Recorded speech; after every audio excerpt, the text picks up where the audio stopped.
Summer special custard vanilla pudding ఎలా తయారు చేసుకోవాలో చూసేద్దామండి. అచ్చం కుల్ఫీ స్టైల్‌లో తప్పకుండా ట్రై చేయండి.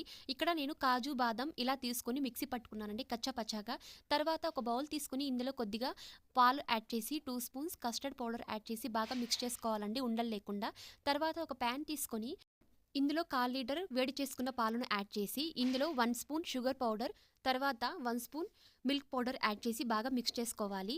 ఇలా కొద్దిగా దంచుకున్న యాలకుల పౌడర్, మనం ముందుగా మిక్సీ పట్టుకున్న కాజు, బాదం పౌడర్‌ని యాడ్ చేసి బాగా మిక్స్ చేసుకోవాలండి. తర్వాత మనం ముందుగా ప్రిపేర్ చేసుకున్న కస్టర్డ్ మిల్క్‌ను ఇందులో యాడ్ చేసి బాగా 5 మినిట్స్ వరకు హీట్ చేసుకోవాలండి.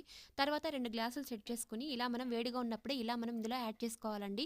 ఇది చల్లారిన తర్వాత డీప్ ఫ్రీజర్‌లో అరగంట సేపు అలాగే ఉంచేయండి. అంతే అండి, చాలా సింపుల్‌గా కస్టర్డ్ వెనిలా పుడ్డింగ్ కుల్ఫీ స్టైల్‌లో తయారు చేసుకోవచ్చండి. తప్పకుండా ట్రై చేయండి ఈ సమ్మర్ సీజన్‌కి.